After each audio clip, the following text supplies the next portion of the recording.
Hello friends, welcome to my channel. Friends, ನಾವಿವತ್ತು ಸಿಂಹ ರಾಶಿಯವ್ರದ್ದು ಮೇ ಮಂತ್ ಟಾರೋ ಕಾರ್ಡ್ ರೀಡಿಂಗ್ನ ಮಾಡೋಣ.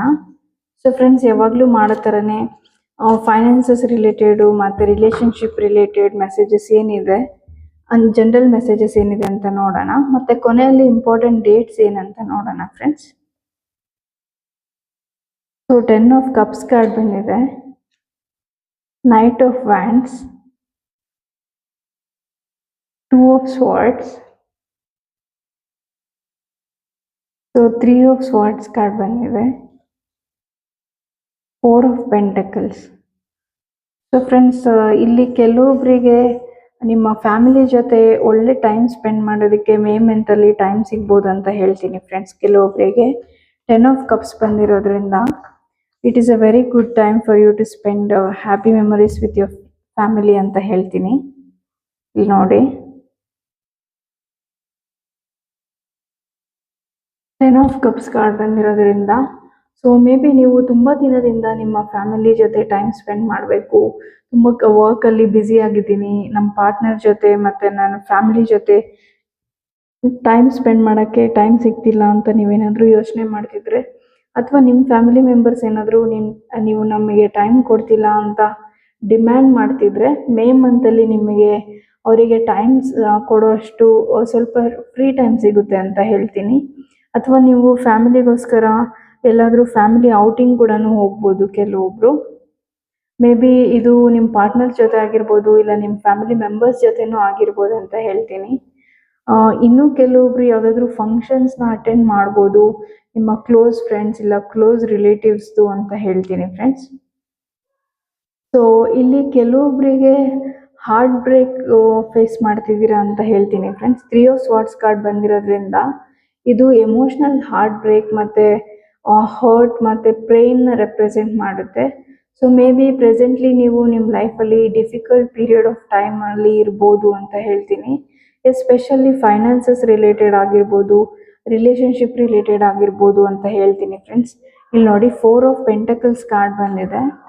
ಸೊ ಕೆಲವೊಬ್ಬರು ನಿಮಗೆ ದುಡ್ಡು ಎಷ್ಟು ಇಂಪಾರ್ಟೆಂಟು ಜೀವನದಲ್ಲಿ, ಮತ್ತು ದುಡ್ಡಿಂದ ಹೆಂಗೆಲ್ಲ ನಿಮ್ಮ ಲೈಫ್ನ ನೀವು ಇಂಪ್ರೂವ್ ಮಾಡ್ಕೋಬೋದು, ಹೆಂಗೆ ನಿಮ್ಮ ಸ್ಟ್ಯಾಂಡರ್ಡ್ ಆಫ್ ಲಿವಿಂಗು ಬೆಟರ್ ಮಾಡ್ಕೊಬಹುದು ಅಂತ ನಿಮಗೆ ಲೇಟಾಗಿ ಅರ್ಥ ಮಾಡ್ಕೊಂಡೆ ನಾನು ಅಂತ ನಿಮಗೆ ಅನಿಸ್ತಿರ್ಬೋದು ಫ್ರೆಂಡ್ಸ್. ಕೆಲವೊಬ್ಬರಿಗೆ ಮೇ ಬಿ ಕೆಲವೊಬ್ಬರಿಗೆ ಇಷ್ಟು ದಿನ ನಿಮಗೆ ದುಡ್ಡು ಲೈಫಲ್ಲಿ ಎಷ್ಟು ಇಂಪಾರ್ಟೆಂಟ್ ಅಂತ ರಿಯಾಲಿಟಿಯಲ್ಲಿ ಅರ್ಥ ಆಗಿಲ್ಲ ಅಂತ ಅನಿಸುತ್ತೆ. ಅಂದರೆ ಥಿಯರಟಿಕಲಿ ದುಡ್ಡು ಇರಬೇಕು, ದುಡ್ಡು ಸಂಪಾದನೆ ಮಾಡಬೇಕು ಅನ್ನೋದು ಬಿಟ್ಟರೆ, ಆ ದುಡ್ಡನ್ನ ಹೇಗೆ ಇನ್ವೆಸ್ಟ್ ಮಾಡಬೇಕು, ದುಡ್ಡನ್ನ ಇನ್ನಷ್ಟು ಅರ್ನ್ ಮಾಡೋದು ಹೆಂಗೆ, ನಾನು ವೆಲ್ತಿ ಪರ್ಸನ್ ಆಗಬೇಕು, ನಾನು ದುಡ್ಡನ್ನ ಸೇವ್ ಮಾಡಬೇಕು ಅಂತ ಮೈಂಡ್ಸೆಟ್ ನಿಮಗಿರಲಿಲ್ಲ ಅಂತ ಅನಿಸುತ್ತೆ ಫ್ರೆಂಡ್ಸ್ ಇಷ್ಟು ದಿನದಿಂದ.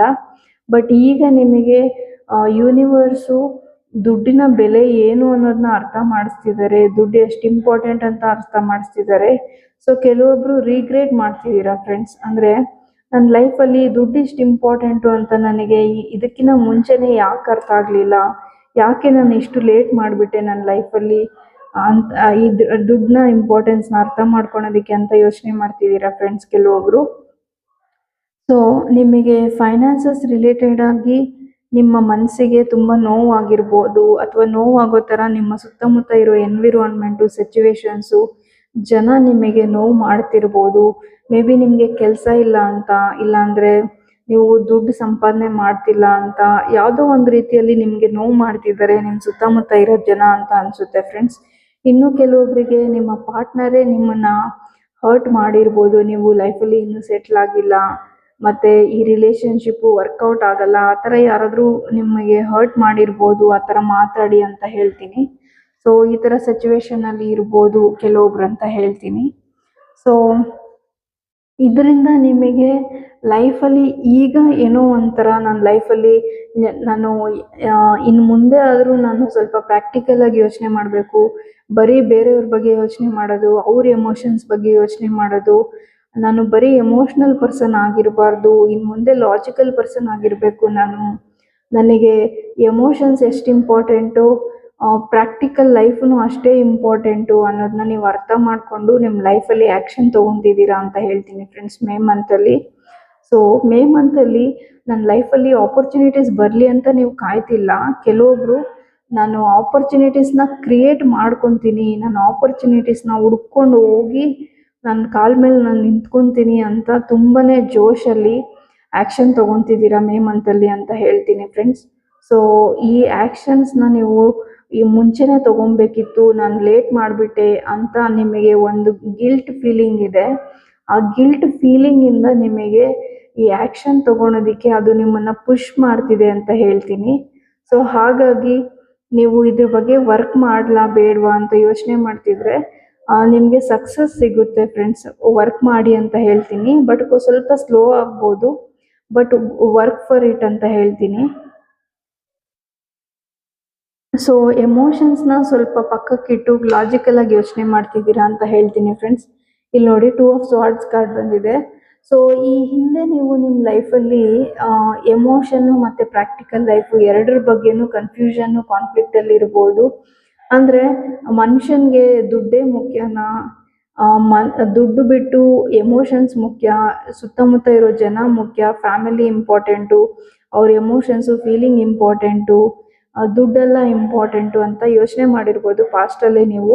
ಬಟ್ ಈಗ ಅದೇ ಜನ ನಿಮ್ಮನ್ನು ದುಡ್ಡುಗೋಸ್ಕರ ಇಲ್ಲ ನಿಮಗೆ ಜಾಬ್ ಇಲ್ಲ ಅನ್ನೋದಕ್ಕೋಸ್ಕರ ನಿಮಗೆ ನೋವು ಮಾಡ್ತಿರ್ಬೇಕಂದ್ರೆ ನಿಮಗೆ ಈಗ ಅರ್ಥ ಆಗ್ತಿದೆ ದುಡ್ಡು ಎಷ್ಟು ಇಂಪಾರ್ಟೆಂಟು, ಎಮೋಷನ್ಸು ಅಷ್ಟೇ ಇಂಪಾರ್ಟೆಂಟು, ಎರಡಕ್ಕೂ ಈಕ್ವಲ್ ಇಂಪಾರ್ಟೆನ್ಸ್ ಇದೆ ಲೈಫಲ್ಲಿ ಅನ್ನೋದನ್ನ ನೀವು ಅರ್ಥ ಮಾಡ್ಕೊತಿದ್ದೀರಾ ಫ್ರೆಂಡ್ಸ್. ಈ ಕನ್ಫ್ಯೂಷನ್ ಏನಾದರೂ ನಿಮ್ಮ ಪಾಸ್ಟಲ್ಲಿ ಇದ್ದರೆ ನಿಮ್ಮ ಲೈಫಲ್ಲಿ ನೀವು ಇದರಿಂದ ಹೊರಗೆ ಬರ್ತಿದ್ದೀರಾ ಅಂತ ಹೇಳ್ತೀನಿ.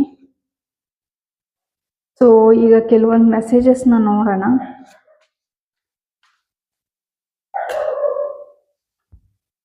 So ace of cups card ಬಂದಿದೆ ಫ್ರೆಂಡ್ಸ್ ನೀವು ಎಮೋಷ್ನಲಿ ತುಂಬಾ ನೋವನ್ನ ಫೇಸ್ ಮಾಡಿದ್ದೀರ ಲೈಫಲ್ಲಿ. ಬಟ್ ಇನ್ನು ಮುಂದೆ ಮೇ ಮಂತಲ್ಲಿ ಲಾಜಿಕಲ್ ಆಗಿ ಯೋಚನೆ ಮಾಡಿ ನಿಮ್ಮ ಪೇಯ್ನಿಂದ ಮೂವ್ ಆನ್ ಆಗ್ತೀರಾ ಅಂತ ಹೇಳ್ತೀನಿ. 10 ಆಫ್ ಸ್ವಾರ್ಡ್ಸ್ ಬಂದಿದೆ ಫ್ರೆಂಡ್ಸ್. ಸೊ ನಿಮ್ಮ ವೇ ಆಫ್ ಥಿಂಕಿಂಗ್ ಚೇಂಜ್ ಆಗುತ್ತೆ, ನೀವು ಯೋಚನೆ ಮಾಡೋ ರೀತಿ ಬದಲಾಗುತ್ತೆ ಅಂತ ಹೇಳ್ತೀನಿ. ಸೊ ನಿಮ್ಮ ಯೋಚನೆ ಮಾಡೋ ರೀತಿ ಬದಲಾಗೋದ್ರಿಂದ ನಿಮ್ಮ ಜೀವನನೂ ಬದಲಾಯಿಸ್ಕೊತೀರಾ.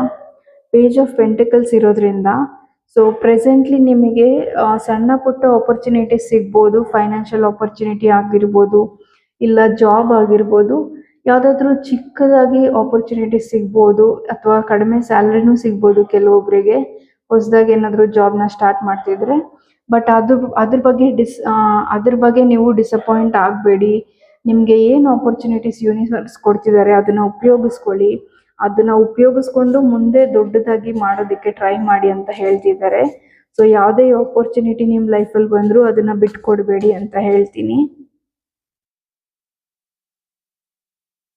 ಸೊ ಕಾರ್ಮಿಕ್ ರಿಲೇಷನ್ಶಿಪ್ ಇದೆ ಫ್ರೆಂಡ್ಸ್. ಸೊ ಫ್ರೆಂಡ್ಸ್ ನಾನು ಆಗಲೇ ಹೇಳ್ದಂಗೆ ನೀವು ಯಾವುದಾದ್ರೂ ಕಾರ್ಮಿಕ್ ರಿಲೇಷನ್ಶಿಪ್ಪು ಇದು ಮೇ ಬಿ ನಿಮ್ಮ ಫ್ಯಾಮಿಲಿ ಮೆಂಬರ್ಸಿಂದ ನಿಮಗೆ ತುಂಬ ನೋವಾಗಿರ್ಬೋದು, ಇಲ್ಲಾಂದರೆ ನಿಮ್ಮ ಪಾರ್ಟ್ನರಿಂದ ನಿಮಗೆ ತುಂಬ ನೋವಾಗಿರ್ಬೋದು ಫ್ರೆಂಡ್ಸ್. ಸೊ ಕೆಲವೊಬ್ಬರು ನಿಮ್ಮನ್ನು ಬಿಟ್ಟು ಕೂಡ ಹೋಗಿರ್ಬೋದು ಅಂತ ಹೇಳ್ತೀನಿ. ಸೊ ಇದೇನಾದರೂ 1 ಇಯರ್ ಮೇಲೆ ನಿಮ್ಮ ಲೈಫಲ್ಲಿಂದ ಯಾರಾದರೂ ಪರ್ಸನ್ ಹೋಗಿದ್ರೆ ಅವರು ನಿಮ್ಮ ಕಾರ್ಮಿಕ್ ಪಾರ್ಟ್ನರ್ ಆಗಿರ್ಬೋದು. ಸೊ ನಿಮ್ಮ ಲೈಫಲ್ಲಿ ನಿಮಗೆ ಏನು ನೋವಾಗಿದೆ ಅದನ್ನು ನೀವು ಹೀಲ್ ಮಾಡೋಕ್ಕೆ ಸ್ಟಾರ್ಟ್ ಆಗುತ್ತೆ ಮೇ ಮಂತಲ್ಲಿ ಅಂತ ಹೇಳ್ತೀನಿ ಫ್ರೆಂಡ್ಸ್. ಸೊ ನಿಮ್ಮ ನೋವು ಮೇ ಮಂತಲ್ಲಿ ಸ್ವಲ್ಪ ಕಡಿಮೆ ಆಗೋ ಚಾನ್ಸಸ್ ಇದೆ ಅಂತ ಹೇಳ್ತೀನಿ. ಸೊ ನಿಮ್ಮ ಹಾರ್ಟ್ ಹೀಲ್ ಆಗುತ್ತೆ ಫ್ರೆಂಡ್ಸ್. ಸೊ ಇಲ್ಲಿ ನೋಡ್ಬೋದು ನೀವು ಹೀಲಿಂಗ್ ಹಾರ್ಟ್ ಅಂತ ಇದೆ. ಸೊ ಯಾರಾದರೂ ನಿಮ್ಮ ಮನಸ್ಸಿಗೆ ಏನೇ ನೋವು ಮಾಡಿದ್ದಾರೆ ಆ ನೋವೆಲ್ಲದನ್ನೂ ನೀವು ಮರೆಯೋದಕ್ಕೆ ಒಂದು ಅವಕಾಶ ಸಿಗುತ್ತೆ. ಆ ಅವಕಾಶ ನಿಮಗೆ ನೀವು ಜಾಬಿಂದ ಸಿಗ್ಬೋದು, ನೀವು ಮಾಡೋ ಕೆಲಸದಿಂದ ಸಿಗ್ಬೋದು ಅಂತ ಹೇಳ್ತೀನಿ ಫ್ರೆಂಡ್ಸ್.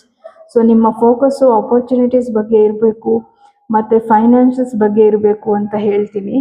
ಸೊ ಸ್ಟ್ರಾಂಗ್ ಮೆಸೇಜ್ ಇದೆ ಈ ರೀಡಿಂಗ್ ನೋಡ್ತಿರೋರಿಗೆ. ನೋಡಿ ಎಕ್ಸ್ಪೀರಿಯನ್ಸಿಂಗ್ ಕಾರ್ಡ್ ಬಂದಿದೆ. ಸೊ ನಿಮ್ಮ ಲೈಫಲ್ಲಿ ನೀವು ಇಲ್ಲಿವರೆಗೂ ಏನಾದರೂ ಬ್ಯಾಡ್ ಎಕ್ಸ್ಪೀರಿಯನ್ಸಸ್ನ ಇಲ್ಲ ಬ್ಯಾಡ್ ಮೆಮೊರೀಸ್ನ ಇಟ್ಕೊಂಡಿದ್ರೆ, ನಿಮ್ಮ ಲೈಫಲ್ಲಿ ನೆಗೆಟಿವ್ ಎಮೋಷನ್ಸು ನೆಗೆಟಿವ್ ಸಿಚುವೇಶನ್ಸ್ ಇದ್ದರೆ ಈ ಎಕ್ಸ್ಪೀರಿಯನ್ಸಸ್ನ ನೀವು ರೀರೈಟ್ ಮಾಡ್ತೀರಾ ಅಂತ ಹೇಳ್ತೀನಿ ಫ್ರೆಂಡ್ಸ್. ಅಂದರೆ ಈ ಬ್ಯಾಡ್ ಎಕ್ಸ್ಪೀರಿಯನ್ಸಸ್ಸು ಪಾಸಿಟಿವ್ ಎಕ್ಸ್ಪೀರಿಯನ್ಸಸ್ನ ಕ್ರಿಯೇಟ್ ಮಾಡುತ್ತೆ ನಿಮ್ಮ ಫ್ಯೂಚರಲ್ಲಿ ಅಂತ ಹೇಳ್ತೀನಿ.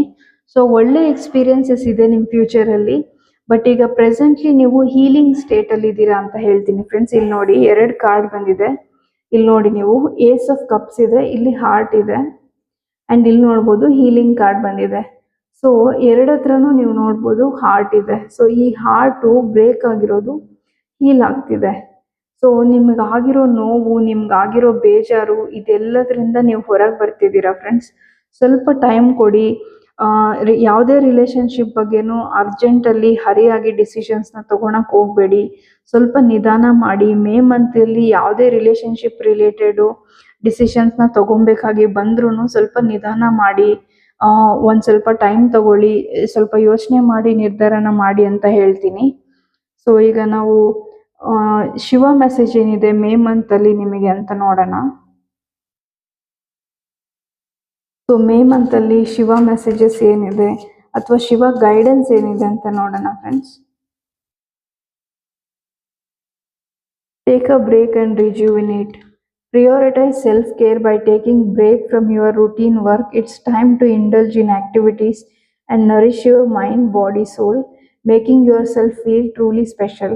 ಸೊ ಫ್ರೆಂಡ್, ನಿಮಗೆ ಶಿವ ಏನು ಹೇಳ್ತಿದ್ದಾರೆ ಅಂದರೆ, ನಿಮ್ಮ ಈ ನೋವು, ನಿಮ್ಮ ಈ ಬೇಜಾರು, ನಿಮ್ಮ ಎಮೋಷ್ನಲ್ ಫೀಲಿಂಗ್ಸು ಇದನ್ನೆಲ್ಲದನ್ನೂ ಪಕ್ಕಕ್ಕಿಟ್ಟು ನೀವು ನಿಮ್ಮ ಬಗ್ಗೆ ಯೋಚನೆ ಮಾಡಿ.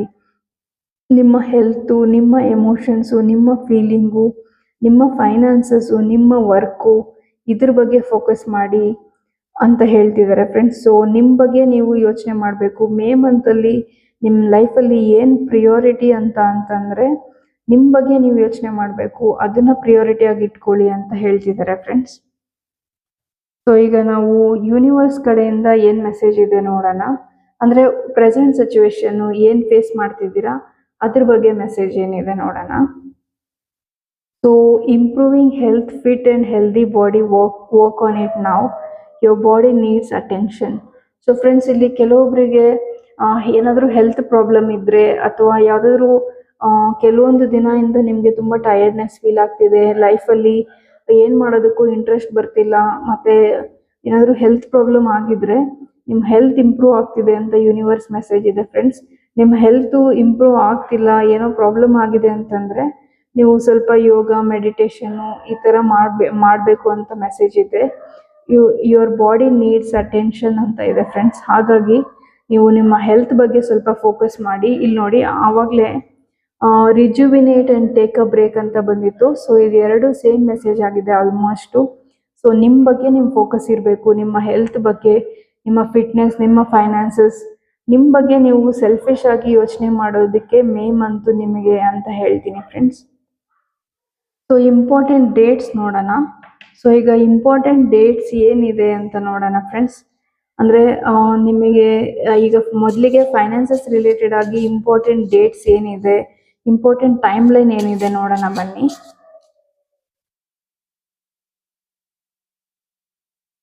ಇನ್ 29 ಡೇಸ್ ಅಂತ ಇದೆ friends. So May 2nd, May 9th, May 19th, May 29th ನಿಮಗೆ ಫೈನಾನ್ಸಸ್ ರಿಲೇಟೆಡ್ ಆಗಿ ಲಕ್ಕಿ ಡೇಟ್ಸ್ ಆಗ್ಬೋದು. ಈ ಮಂತ್ಸಲ್ಲಿ ನೀವು ಫೈನಾನ್ಷಿಯಲ್ ಆಪರ್ಚುನಿಟೀಸ್ ನಿಮಗೆ ಸಿಗ್ಬೋದು ಲೈಫಲ್ಲಿ. ಇಲ್ಲ ಫೈನಾನ್ಸಸ್ ರಿಲೇಟೆಡ್ ಆಗಿ ನೀವೇನಾದರೂ ಇಂಪಾರ್ಟೆಂಟ್ ಡಿಸಿಷನ್ಸ್ ತೊಗೊಬೇಕಂದ್ರೆ ಈ ಡೇಟ್ಸಲ್ಲಿ ತೊಗೋಬೋದು ಅಂತ ಹೇಳ್ತೀನಿ. ಸೊ ನಿಮಗೆ ಮೇ 6th ಇಲ್ಲ ಮೇ 16th ಮತ್ತು ಮೇ 12th ಫೈನಾನ್ಷಿಯಲಿ ಏನಾದರೂ ನಿಮಗೆ ಗೇನ್ಸ್ ಆಗ್ಬೋದು ಅಂತಲೂ ಹೇಳ್ತೀನಿ ಫ್ರೆಂಡ್ಸ್. ಸೊ ಈಗ ರಿಲೇಷನ್ಶಿಪ್ ರಿಲೇಟೆಡ್ ಆಗಿ ಇಂಪಾರ್ಟೆಂಟ್ ಡೇಟ್ಸ್ ಏನು ಬರುತ್ತೆ ನೋಡೋಣ. ಇದು ಲಕ್ಕಿ ಡೇಟ್ಸ್ ಆಗಿರ್ಬೋದು, ಇಲ್ಲ ಇಂಪಾರ್ಟೆಂಟ್ ಡೇಟ್ಸ್ ಆಗಿರ್ಬೋದು. ನಿಮ್ಮ ಸಿಚುವೇಶನ್ನಿಗೆ ಹೇಗೆ ರೆಸನೇಟ್ ಆಗುತ್ತೆ ಹಾಗೆ ತಗೊಳ್ಳಿ ಫ್ರೆಂಡ್ಸ್.